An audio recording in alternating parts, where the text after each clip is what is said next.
বাবা, দেবী কি বাসন মাজছে নাকি? মনটা কি খারাপ নাকি দেবী? হবে না, দেখো তো হ্যাঁ? কি করে রেখেছে, দেখো তো এগুলো, দেখো কি অবস্থা, একটু ভাবো। আরে তা আমি কি করবো বলো তো দেখি, আমি তো অত বাসন বের করি না। একটু তো ভাবতে হবে যে আমিও তো মানুষ, এত বাসন মাজা সম্ভব? এই দুটো কড়াই, এই হাঁড়ি, এই সবচেয়ে, এই দেখো এই মেশিন, সব আমার জন্য রেখে দিয়ে যায়। আরে তা আমাকে বলছো কেন? আমার সাথে ঝগড়া করছো কেন? তাহলে কার সাথে ঝগড়া করবো এগুলো? আমি কাকে বলবো? বাড়িওয়ালার সাথে করো, আমার সাথে বলে লাভ কি? সবাই মানি, কিন্তু হ্যাঁ। তবুও তো ভাবো, তুমি একটু কম বাসন বার করলে আমারই একটু সুসার হয়, যে আমিও একটু শান্তি পাই। এবার আমিও তো করি, আমার কখন মেজে উঠতো ভাবতে পারছো? হ্যাঁ বাবা, এতটা তুমি আমাকে শুনিয়ে শুনিয়ে লাভ আছে বলো?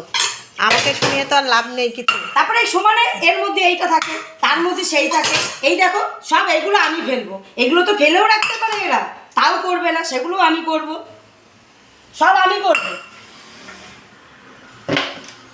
বাবা কি মুখ গো তোমার! হ্যাঁ, বাবা, আমার না মুখ তো, আছে। মুখ না তো চুত্রা পাতা। আমার বাবা আমাকে তোমার মধু মাকে খাইয়ে জন্ম দেয়নি। মধু খাইয়েছে না চুত্রা পাতার রস খাইয়েছে? চুত্রা পাতা- হলো বাসন টাসন মাজা? এই যে হলো, হ্যাঁ দেখো সব এই যে বাসন মেজে দিলাম, এই যে এতখানি বাসন, বলো তো কম সময় লাগে? না, না, কতক্ষণ না, না, ধরে সত্যি, সত্যি বাসন অনেক। মাজলাম। এই যে আরে হাঁড়ি, হবেই এই যে তো, কড়াই, এত দেখো তো বাসন। কত বাসন। এই যে বাসন মাজলাম, এই যে স্ল্যাব ট্ল্যাবও মুছে দিলাম। এবার নাও আবার কালকে করে রেখো, কালকে আবার এটা ভরে রেখো। আমার যেটা কাজ আমি তো সেটাই করি গো। হ্যাঁ। হ্যাঁ আমার যেটা কাজ।